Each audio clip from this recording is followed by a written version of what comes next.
Listo, estamos grabando. Bien. Y presento entonces las notas de hoy. Un momento. Aquí está. Ahí está. Supongo que todas las ven en este momento. Muy bien. Habíamos entonces visto cómo eran las funciones recursivas NIR. Regreso un poco para eso. Como pueden darse cuenta, lo que hago es definir una serie de funciones que no parecen muy complicadas, pero que nos permiten hacer mucho desde el punto de vista computacional. Les decía que esta idea de Gödel es una idea que él desarrolló a partir de propuestas originales de Noether y de Brandt, que él las extendió como parte de su trabajo para la demostración de sus famosos teoremas de incompletitud. Y años después retomó esto para completar las funciones recursivas MI con suficientes construcciones que permitieran darles el poder computacional de una máquina de Turing. Cuando Gödel completó este trabajo en los 40, las máquinas de Turing ya estaban presentes. Él fue uno de los principales propagandistas de las máquinas porque le pareció que efectivamente describían la noción de procedimiento efectivo. Eh, Gödel era ambiguo sobre estas cosas, por supuesto, porque él siempre creyó hasta el final que el programa de Hilbert estaba equivocado, demostró que estaba equivocado en cuestiones básicas. Las máquinas de Turing vinieron a reforzar su idea de que ese programa estaba equivocado, pero al mismo tiempo él eh,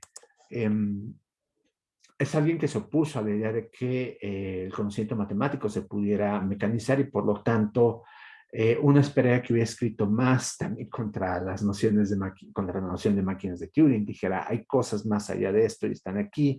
Escribió algunas cosas, pero estas cosas son más bien de corte filosófico. Nunca realizó un trabajo muy técnico. Y vía las funciones recursivas ni tal vez él podría haber encontrado una forma de hacerlo, no lo hizo. Los últimos años de la vida de Gödel no fueron tan productivos por problemas de salud mental. Entonces, pues nos vamos a quedar con la duda de si hubiera podido hacer algunas cosas más o no. Hay algunos destellos interesantes en sus últimos trabajos, como la descripción de uno de los problemas más importantes de complejidad computacional, de SAT, como un problema que él consideraba que planteaba limitaciones serias al uso de mecanismos computacionales. Entonces, yo creo que había más ahí y es una lástima que no lo haya podido presentar. Pero bueno, ahora vamos a pasar con el rival de Turing, con Church. Digo, rival es una forma de decirlo, por supuesto. La relación entre Church y Turing fue, eh, pues no sé si fue buena, pero siguió después de que presentaron ambos sus propuestas. Alonso Church publicó, como les dije, la idea del cálculo lambda como una formalización de los procedimientos efectivos en 1936, unos meses antes que Turing. Por la lentitud de comunicaciones en aquella época, Turing no estaba al tanto de este trabajo, pero alguien había recibido, uno de los árbitros de Turing había recibido un borrador del trabajo de Church y por eso es que estaba al tanto de que Church ya había resuelto el problema. Pero a partir de este conocimiento de que Church estaba trabajando en esto, Turing dejó Cambridge por un tiempo y se fue a Estados Unidos, a Princeton, a hacer su doctorado precisamente bajo la dirección de Alonso Church. Y de ahí surgieron ideas como las máquinas de Turing con oráculo y demás. La evidencia anecdótica sobre qué pasó exactamente en esos años es escasa. Martin Davis, en el libro que les mencioné antes, de Universal Turing Machine, dice que probablemente Church no le prestó mucha atención a Turing, que el que realmente se leyó los informes y que terminó aprobándolo y haciendo todo lo necesario para que Turing recibiera la beca fue von Neumann, que era el especie como de jefe de esa sección del Instituto de Investigaciones Avanzadas en Princeton. No es parte de la Universidad de Princeton, está en la misma ciudad, pero no es parte o no era parte en aquella época de la Universidad de Princeton. Y entonces, pues, Church, conociendo que Turing había hecho un trabajo excelente en su artículo, pues lo dejó trabajar solo y no se ocupó mucho de él, al parecer, ¿no? Entonces, vamos a ver ahora la visión de Church, que se desarrolló de manera totalmente independiente y que Turing después no trabajó para nada en esto. Su trabajo es una continuación de su trabajo anterior.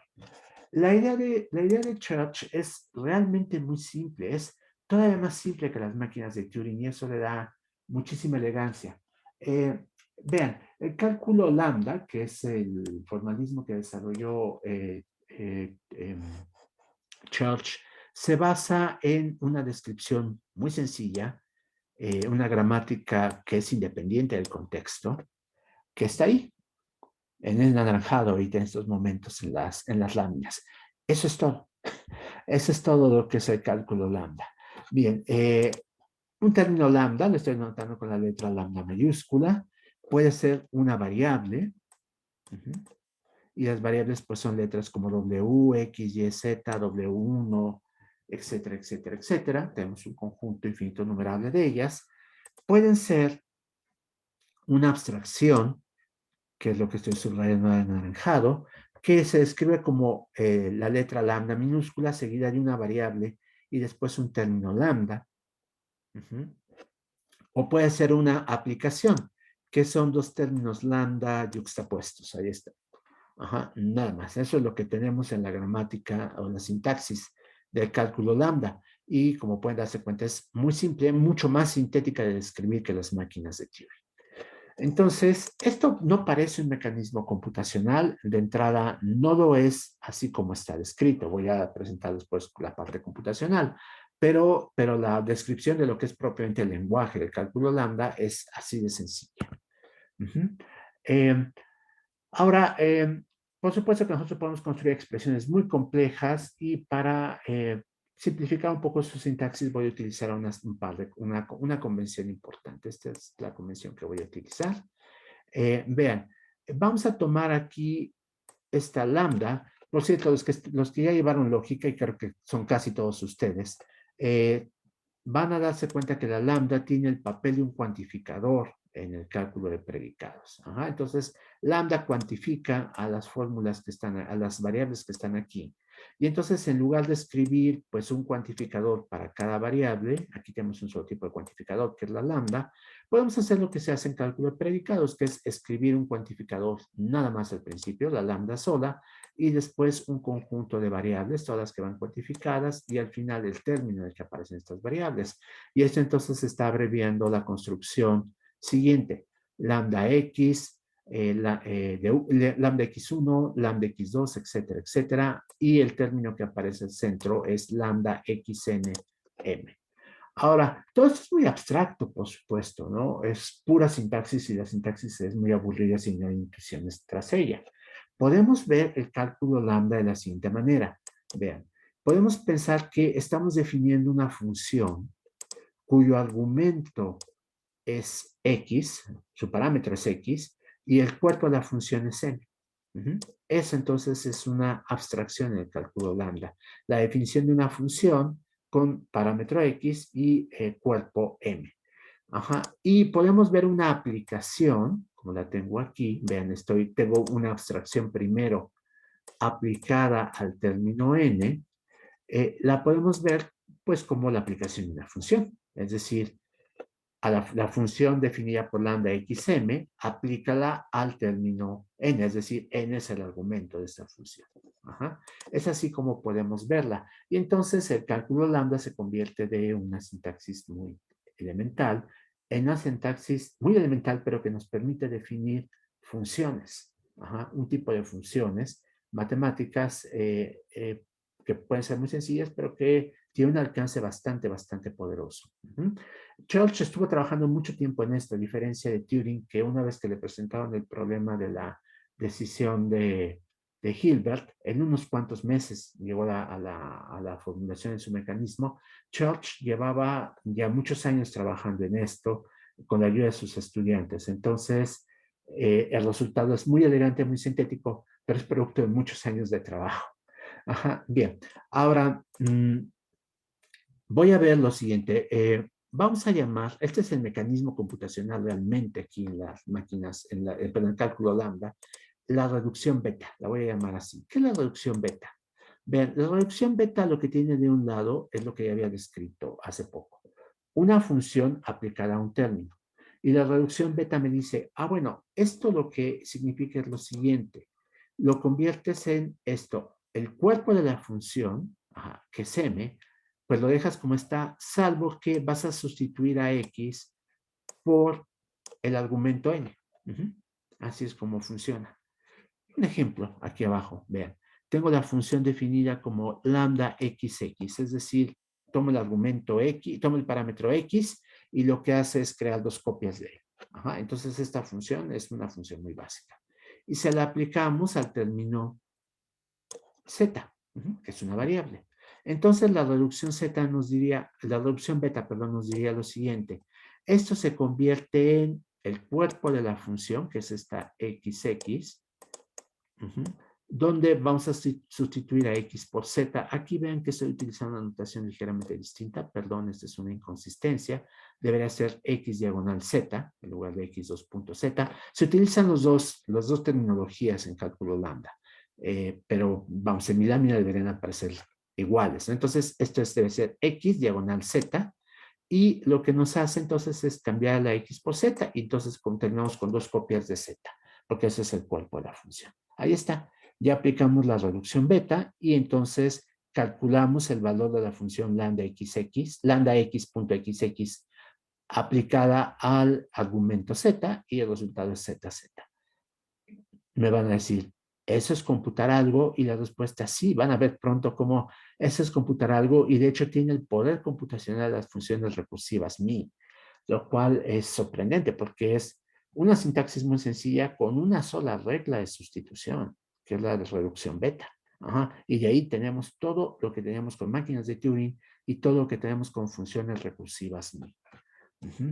Bien, me detengo un momento para preguntarles, ¿alguno de ustedes ya llevó el curso de lenguajes de programación? No, profe. ¿No? Normalmente hay en esta materia tanto gente que está por primera vez cursando el cuarto semestre como alumnos que dejaron esta materia para después y ya llevaron el sexto, donde se ve lenguajes de programación. Por eso lo pregunto. Ahí es muy probable que si estudian ya sea con Carla o con Fabio, se topen con el cálculo lambda. Es una herramienta teórica importante, la definición de lenguajes de programación. Y según recuerdo, no sé si Carla haya cambiado sus métodos anteriores, pero era muy aficionada a enseñar el curso con el libro no me acuerdo cómo se llama este libro.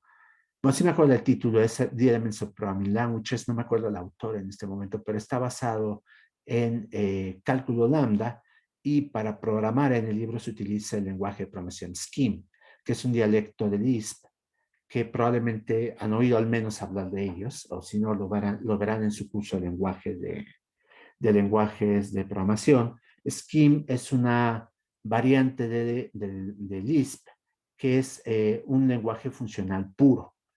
Lisp es un lenguaje híbrido, tiene partes funcionales y partes imperativas. Scheme es como una especie de versión reducida de Lisp, que es funcional y pura. Scheme es básicamente cálculo lambda. Cuando lleguen a verlo, van a darse cuenta que es pues muy parecido tanto en sintaxis como en toda la apariencia general, y la semántica es una versión particular del cálculo lambda. Entonces, no pierdan de vista el cálculo lambda, va a reaparecer en el futuro en la carrera. Bien, bueno, ahora les decía que el cálculo lambda tiene pues el mismo poder computacional que las funciones recursivas MI, y la forma en que voy a demostrar esto es definiendo todas las operaciones que vimos en funciones recursivas MI por medio de términos lambda. Y esto pues es la parte que nos va a mostrar que efectivamente estamos ante algo del mismo calibre. Entonces, para esto voy a presentar una serie de definiciones aquí. Estas definiciones están tomadas del libro de Chris Hankin, que se llama Lambda Calculus for the Working Computer Scientist. Y este libro pues tiene cosas de muchos libros de cálculo lambda, pero es una introducción para computólogos. Chris Hankin fue mi director de tesis de doctorado y es alguien de computación, del área teórica, pero es de computación, y decidió que, pues, que los alumnos, que pedirle a los alumnos que estudien directamente en el Barendrecht, que es la Biblia del cálculo lambda, era muy denso. Eh, y entonces hizo un libro mucho más compacto con todo esto. Las definiciones que voy a presentar difieren un tanto de lo que aparece en el Coursera, por eso también lo menciono. El Coursera utiliza una serie de definiciones más cercanas al trabajo original de Church, y por lo mismo, aunque son muy buenas, creo que a veces son un poco más difíciles de seguir, ¿no? Entonces, aquí veo estas otras definiciones. Vean, vamos a hacer, sobre todo son abreviaturas, como pueden darse cuenta, ¿no? La primera abreviatura le voy a llamar V de verdad, ajá, y lo que hace es darme una función lambda con dos argumentos, X y Y. Estos dos argumentos, pues el cuerpo de la función, vean que lo que hace es desechar uno de ellos, a Y se queda con X. Y falsedad, F, pues es muy similar, dos argumentos, pero lo que hace es quedarse con el segundo y desechar el primero. Después defino un par ordenado de la siguiente manera. Ven, el par ordenado formado por los términos lambda, m y n, en realidad es la función lambda con el argumento z, ajá, que lo que hace es anteponerle z a m y a n. Esto no es nada intuitivo, por supuesto. O sea, me dicen, bueno, ¿y por qué definirlo así? ¿Verdad y falsedad? Podría uno pensar, bueno, está bien, estás codificando 0 y 1 de alguna manera, pero este par ordenado, ¿por qué hacerlo así? Y mi respuesta es, aquí, igual que como pasó con el cálculo lambda desde su concepción, la sencillez y la concisión tienen precedencia sobre la intuición. Y esa es una diferencia importante con las funciones, con las máquinas de Turing. Ajá, entonces, la razón por la cual defino así pares ordenados es porque funciona, funciona y funciona de manera eficiente. Entonces, no se, si no va con su intuición de que es un par ordenado, no se preocupen, va a funcionar como queremos que funcione un par ordenado. Bueno, ahora voy a definir el cero. Ajá, y vean cómo lo que estoy haciendo es poner esta barra aquí sobre el cero para decir, bueno, no es el cero que tú conoces, por supuesto, sino es un término lambda que cumple el papel del cero. Esa es la idea. Ajá, entonces, el cero codificado como un término lambda, esta es otra forma de decirlo, es lo siguiente, es la función lambda xx. Ajá. Y pues, como se pueden dar cuenta, esa es la identidad realmente, ¿no? ¿Por qué? Porque toma un argumento y lo deja tal y como estaba. Entonces es la función de identidad. Y esto sí es más intuitivo, ¿no? Que la función de identidad tenga el papel de cero en los números naturales, pues no es tan extraño, ¿no? Nos parece como que, pues sí, claro, empezamos con algo básico. Ahora, supongamos que ustedes ya definieron el término lambda correspondiente al número natural n. Ajá. Entonces queremos ahora definir el término lambda que corresponde al número natural n más 1. Bien, ¿cómo lo definimos? Lo definimos de esta manera, como el par ordenado formado por los dos términos lambda siguientes. El término lambda f y el término lambda n, que yo lo había definido antes, como les dije, ¿no? Ajá, entonces está así, no es nada intuitivo nuevamente, pero el punto no es que sea intuitivo, sino que funcione. Les digo, eso es lo que pasa con el cálculo lambda, por eso a mucha gente no le gustó al principio, y yo del mismo cuando lo conoció no estaba muy impresionado, pero cuando conoció las máquinas de Turing dijo, esta definición sí me gusta. Ajá, entonces, no estaba impresionado, pero cuando uno tiene cierta experiencia con el cálculo lambda, después de un rato dice, esto es ingenioso, es muy ingenioso realmente. Bueno, entonces aquí está, n más 1 se define así. Ahora, la función sucesor, vamos a definirla pues utilizando n más 1, que es como suele utilizarse. Vean, lo que tenemos es que la función sucesor es una función, entonces por lo tanto debe tener un argumento y la definimos entonces como una abstracción. Y empezamos entonces con lambda x, y con el par ordenado que nos está definiendo pues el sucesor de x, como pueden darse cuenta. Ahí está, es esta definición de acá arriba. Ajá, el cuerpo de la función sucesor es lo que tenemos aquí. De este lado. Bueno, ahora tenemos una función p y la p es de predecesor, que me dice lo siguiente. Bueno, también es una función, por supuesto, entonces tiene que ser una abstracción lambda. Ajá, aquí está lambda x punto Y vean, el cuerpo de la función es X seguido de falso. Nuevamente, ¿por qué definirla así? La respuesta es, pues porque funciona.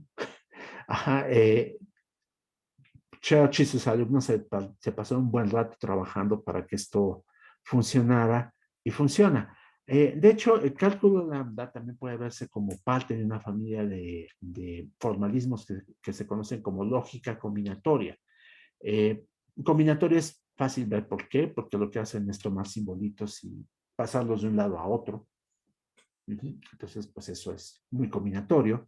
Porque lógica, Church y sus alumnos eran lógicos, entonces, pues pensaban que esto era una continuación de su trabajo en lógica. Bien, ahora tenemos la definición de este cero, que no es que es la función cero. Es un poco confuso porque aquí tengo otro cero, pero esta C es la función cero, y la función cero lo que hace es tomar un argumento, y no importa el valor de este argumento, lo que me regresa es el cero, codificado como un término lambda, por supuesto, ¿no? Ahora, cero, este cero de acá, en realidad es un condicional. Ajá. Lo que va a hacer este condicional es preguntarse, ¿el argumento que me estás dando es cero? Y en caso de que sea así, me va a regresar verdadero. En caso de que no sea así, me va a regresar falso. Entonces, vean, la función se define así. Como es una función y me tiene que regresar un valor de verdad, la define de la siguiente manera. Espero un argumento, pues por eso es una abstracción lambda, y ese argumento lo antepongo al valor de verdad verdadero. Bien. Las proyecciones. Necesitamos las proyecciones si queremos tener funciones recursivas ni. Acuérdense que las funciones básicas eran con la constante cero, sucesor y proyecciones. Entonces, las proyecciones las definimos así, vean. La proyección que toma una eneada y me regresa el iésimo integrante de esa eneada se define de esta manera. Tomo n argumentos, por supuesto, y por eso tengo aquí la lambda precediéndolo. Acuérdense que esto es una abreviatura de lambda x1, lambda x2, etcétera, etcétera, etcétera. Y el cuerpo de la función es simplemente, pues quédate con el iésimo. Todos los demás se van a la basura. Entonces, pues sí, esa es como es una proyección, el cálculo de las funciones recursivas mías, esta es bastante intuitiva.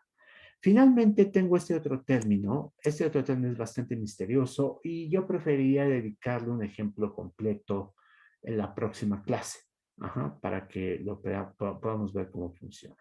Pero ahorita simplemente lo presento. La idea de este término, que se conoce como el combinador Y, es presentar uno de muchos posibles términos que cumplen esta función. El combinador Y es el más popular, pero no es el único. Lo que hace el combinador Y es permitirnos definir funciones recursivas. No nada más recursivas primitivas, sino funciones recursivas en general. Entonces, de alguna manera, ese combinador Y sintetiza la función de recursión primitiva y de minimalización perdón, de las funciones recursivas. La sintaxis, como pueden darse cuenta, es bastante críptica. Me dice, mira, te voy a definir algo. Utilizo aquí como argumento la función, la letra F y no las variables que presenté antes, para subrayar el hecho de que estoy definiendo una función. Y vean cómo el cuerpo de esta función eh, tiene dos copias del mismo término lambda, que a su vez es una abstracción. Lambda x, donde aplico la función f a xx. Entonces aquí tenemos pues la recursividad que vamos a necesitar más adelante. ¿Por qué dos veces? Porque esta me va a permitir eh, hacer lo siguiente. Cuando recibo un argumento real, una función que quiero definir, lo que voy a hacer es aplicarla aquí, y cuando recibimos el argumento para esa función recursiva que estoy definiendo, vamos a aplicar primero la función, ver qué resulta, y si se resuelve así, es decir, ya sea que porque tenemos el caso cero en recursión primitiva o porque encontramos un cero de una función de minimalización, entonces esto se detiene. En caso contrario, como tenemos una segunda copia, esta segunda copia va a permitirnos invocar los casos recursivos en recursión primitiva, o bien continuar la exploración que hacemos en las funciones recursivas. Eso es lo que vamos a tener aquí. Y No tengo ejemplos, eso es bastante malo. Profesor, Bueno, una duda. esta explicación aquí en la lámina 13 es exactamente lo que les dije verbalmente cuando teníamos las láminas antes. Entonces, pues, es una repetición de lo que acabo de decir, pero a ver, vamos a recapitular de todas maneras. Eh, Estas son codificaciones de números naturales, la codificación del cero y la codificación del sucesor de un número, suponiendo que ya contamos con el número en cuestión. S y P son las funciones sucesor y predecesor, más bien en ese orden. Aquí las puse en orden inverso, pero la P es de predecesor, la S es de sucesor. B y F son valores de verdad, verdadero y falso. Cero es una función que nos va a regresar verdadero si se argumente cero y falso en caso contrario. Estas son las proyecciones y el término Y, como dije, nos va a permitir definir recursión, ya sea recursión primitiva o minimalización. Profesor, ¿Ah? profesor. Y lo que voy a presentar en esta lámina es, por supuesto, los mecanismos que me faltan definir, que son composición, recursión primitiva y minimalización. Entonces, esto me lleva un par de láminas, pero me gustaría, antes de pasar esa definición y probablemente terminar la clase con esto, presentar otra cosa. Vladimir quiere decir algo. Adelante, Vladimir, por favor. ¿Ahí me escucha? Creo que no nos Vladimir, ¿me escucha. escuchas? Es que creo que usted es el que no nos escucha. Si tienes problemas con tu micrófono, eh, puedes escribir en el chat.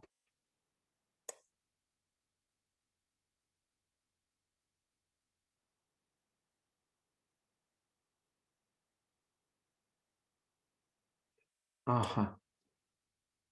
Ah, bien, parece que no los estoy escuchando. Discúlpenme. Sí, tengo un problema con mi bocina. Ya está.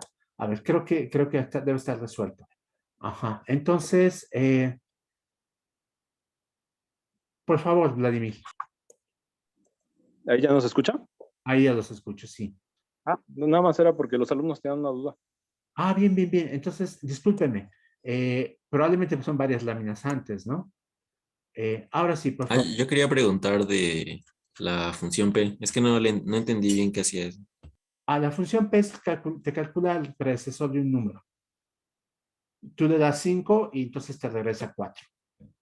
Pero la F, ¿qué es lo que hace? O sea, Ah, ¿o qué es F? ¿les parecería que vea un ejemplo precisamente con la función P? Sí, a mí sí me gustaría. Perfecto. Entonces, déjenme presentarlo. Y voy a cambiar entonces el estilo de pantalla. Un momento, por favor.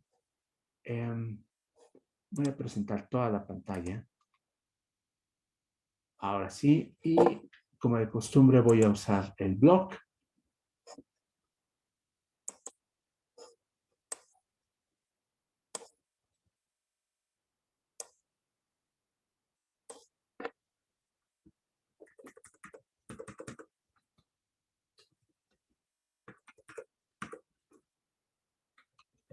Bien. Ahí está el blog. Lo alcanzan a ver bien, ¿verdad? Sí, sí se ve. Y ahora no tenía preparada la primera, permítanme un momento.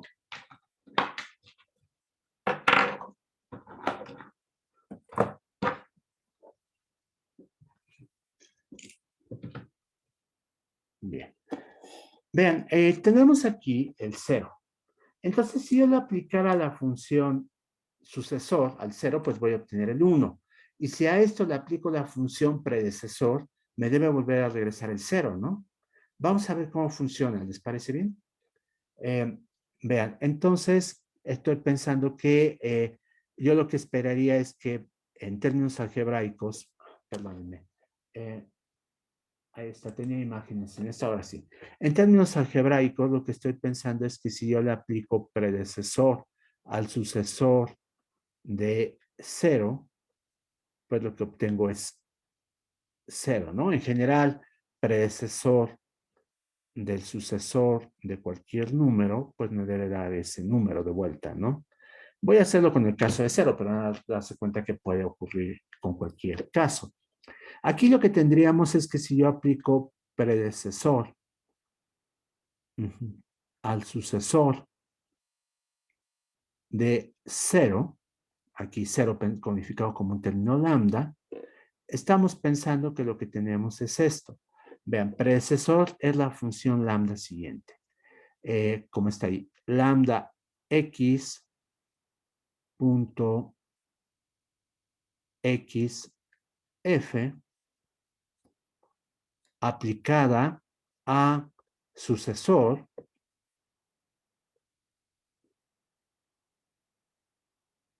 de 0. Bueno, déjenme escribir de hecho la función sucesor de una vez. Ahí está. El sucesor entonces es la función siguiente. Lambda x, el par ordenado f, x, esa función aplicada a 0. Entonces, aquí esto es un igual. En cálculo lambda, esto suele, en lugar de igual, suele utilizarse este signo de equivalencia. E igual se utiliza para reducciones beta. Eso aparece en muchos textos. Yo voy a hacerlo explícito con reducciones beta para que no haya confusiones, pero entonces una reducción beta pues se expresaría así con la flecha y una beta como subíndice. Esa es la beta. Y entonces reducción beta, como recordarán de la lámina previa, por el momento, aquí está mira, toma el cuerpo de la función y en el cuerpo de la función sustituyes la variable cuantificada lambda por el argumento de la función. Y eso es lo que vamos a hacer a continuación. Bien. Aquí está. Entonces, vean, lo que haríamos es, primero, aplicamos lo que está entre estos paréntesis internos, ¿no? ¿Les parece bien? Estos de acá. Puede ser en el otro orden, por supuesto. El orden de ejecución puede ser importante en cálculo lambda, por cierto, ¿no? No en el sentido de que obtengamos resultados distintos, pero que algunos resultados, sí, algunas ocasiones sí obtenemos resultados con una estrategia y no con otra. En cálculo lambda se puede implementar evaluación perezosa. Y de evaluación perezosa nos permite obtener resultados donde una evaluación no perezosa no nos los daría. Estoy hablando en términos de Haskell. Ustedes no han llevado Haskell, probablemente. Pero bueno, la idea es que tenemos una estrategia. Cálculo lambda nos permite implementar estructuras de datos infinitas. Y hay estrategias de evaluación de esas estructuras de datos que nos dan resultados y otras que no. Por eso el orden puede ser importante. Aquí voy a hacer un orden muy simple que es de adentro hacia afuera. Y esto entonces se convertiría en lo siguiente. Sigo teniendo aquí la función de arriba, lambda x punto x f, pero ahora le estamos aplicando al siguiente argumento. Vean, tendríamos lambda. Bueno, aquí no es la lambda, perdónenme, es precisamente lo que estamos haciendo. Vamos a transformar esto. Tendríamos el par ordenado formado por f, 0. Eso es lo que tenemos aquí. Le estamos aplicando la otra función a esto. Y aquí hacemos una nueva transformación beta porque tenemos todavía una abstracción. Y la transformación beta me diría, bueno, mira, tomas este argumento y lo que haces es anteponerlo a falso. Y entonces tenemos ahora este resultado. Paréntesis f, 0 antepuesto a falso. Bien. Ahora, esto vamos a transformarlo una vez más y entonces nuevamente utilizo las 3 rayas. No estoy haciendo, lo que hice con la reducción beta, se dan cuenta, es hacer una sustitución. Reduzco el término, esa es por eso se llama así, reducción beta. Mientras que con esto de las 3 rayas, lo que presento son igualdades. El significado de las funciones. Aquí lo que voy a hacer es reescribir el par ordenado como lo tenemos acá, en esta parte. Entonces, esto es equivalente a lo siguiente, a lambda Z, Z, vean, sería F seguido de 0 aplicado a F. Y esto, ahora sí le voy a aplicar una reducción Z, una reducción beta, perdón, nos da lo siguiente. Vean, lo que hago es tomar la F y ponerla donde estaba la Z. Entonces tendría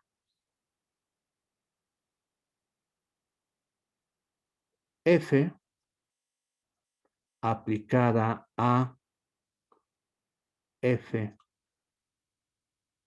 de 0. No, perdón, aquí no es así. A F de 0, ahí está, no hay paréntesis.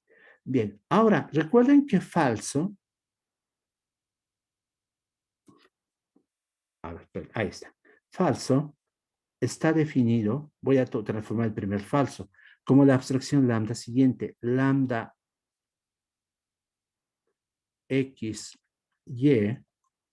y aplicado a falso y a 0. Esos serían sus dos argumentos. Y ahora aquí sí hago una reducción beta. La reducción beta me dice, bueno, mira, aquí tienes una función, toma, aplícala a estos argumentos. El primer argumento es f, y me dice el cuerpo de lambda x, y, me dice, pues la f se va, te quedas solo con el segundo argumento, que es 0. Ahí está. Entonces funcionó, ¿se dan cuenta? Aplicarle predecesor al sucesor de 0, me da 0. Que es lo que yo espero en términos algebraicos. Se dan cuenta que no tuve que fijarme en la definición de 0 para hacer todas estas manipulaciones. En realidad, en lugar de 0, podríamos tener cualquier número natural codificado, el cálculo lambda, aplicar todo esto y entonces aplicar sucesor del predecesor del sucesor de un número natural, nos daría ese número natural como tenemos en esta segunda ecuación, esta de aquí. Entonces, ahí está. El compañero que preguntó sobre, bueno, ¿qué significaba tener esta definición? La respuesta es, nada, simplemente lo que tenemos es una codificación de los números naturales utilizando un mecanismo basado en una regla muy sencilla, que es muy fácil de programar, si se dan cuenta. Y lo que nos interesa es garantizar que los resultados de aplicar estas funciones nos entreguen las codificaciones de números naturales que corresponde a los números naturales que obtendríamos si aplicáramos funciones recursivas. Entonces, ahí está. Está hecho de manera que funciona. No puede no ser intuitivo a veces, pero nos da los resultados esperados. No sé si eso contesta a tu pregunta. Sí, nada más que me confundí un poco con lo de las reducciones beta. Las reducciones beta. Bien, mira, fíjate cómo en lo que tenemos acá de este lado, la reducción beta lo que hace es tomar una abstracción, que creamos que las abstracciones son funciones, definiciones de funciones, y aplica la función al argumento. Este es el argumento de esta función. ¿Cómo se aplica? Lo que haces es quedarte con el puro cuerpo de la función. Aquí. Pero en ese cuerpo lo que haces es reemplazar a la X por el argumento. Es lo que estamos diciendo. Es lo que hice de este lado. Mira, en mi primera aplicación, reducción beta, lo que hago es esto. Esta es una función. A ver, déjame subrayarlo en rojo. Esta es una función. Y este de acá, el 0, entonces es su argumento. Entonces, reducción beta acá te dice, quédate con el cuerpo de la función. El cuerpo de la función, te das cuenta que es esto de aquí. Lo subrayo otra vez en rojo. Este es el cuerpo de la función y aparece acá, otra vez, ¿te das cuenta? Pero la reducción beta me dice, donde estaba la X, ahora pon en su lugar el argumento. Entonces, donde estaba esta X de acá, ¿la ves? Ahora voy a escribir el argumento de la función, que es 0. Y entonces, por lo tanto, me quedo con el cuerpo de la función en rojo, pero reemplazando a X por 0. Esa es una reducción beta. La siguiente reducción beta, pues hace lo mismo. Lo que dices, mira, aquí tienes otra función cuyo cuerpo es X seguido de F. ¿qué es lo que tienes que hacer? Tienes que tomar el argumento y escribirlo donde iba la F. Entonces el argumento, te das cuenta que es esto de aquí. Voy a subrayarlo en otro color, permíteme un momento. Vamos a poner verde. Ajá. El argumento de el cuerpo de esta función es este. Ajá. X seguido de F, y entonces aquí lo estoy reescribiendo otra vez. X seguido de F, pero en lugar de X, lo que escribo es el argumento, que es esto de acá. Ajá. Que es este de aquí, que es paréntesis F, 0. Y entonces lo escribo así. Entonces, esa fue una reducción beta. Lo que es en el siguiente paso, estas 3 rayas, no es aplicar una reducción beta, sino irme a la definición de par ordenado. La definición de par ordenado está aquí. El par ordenado formado por F0, pues es lambda z punto z F0, de acuerdo con esta definición que está en anaranjado. Y ya que tengo eso, entonces aplico la penúltima reducción z, que me dice, bueno, mira, esta es nuevamente una función con un argumento, tomas tu argumento que es f, y en donde va la z, pues lo escribes. Y aquí, fíjate, esto, vamos a ponerlo en anaranjado. A ver, creo que es anaranjado. Este es el cuerpo de la función. Es lo mismo que está aquí. Pero en donde estaba una z, ahora va el argumento f. Ya está. Entonces, pues, este es el resultado de aplicar esa reducción beta. Nuevamente 3 rayas, porque lo que hago es ver cuál es la definición de f. Y esa está acá en las láminas. Y de acuerdo con esa definición, la escribo aquí. La definición de f es lambda xy.y. La pongo entonces antes de f0, y es una función que requiere 2 argumentos. Los argumentos son f y 0, y entonces ahora sí hago reducción beta otra vez. Esta es una función con 2 argumentos, y el cuerpo de la función es este, ¿te das cuenta? Entonces lo que hago es reescribir el cuerpo de la función, pero en donde iba la y, ahora va el 0 nada más. La x desaparece, ese argumento se desecha. Y ya, ahí terminé. No sé si ahora sí quedó clara la explicación. Sí, así ya subrayándolos y todo, ya vi como qué estaba pasando. Bueno, perfecto. Entonces, ¿qué les parece si termino con este ejemplo? Y nos vemos entonces el próximo viernes. De acuerdo, gracias.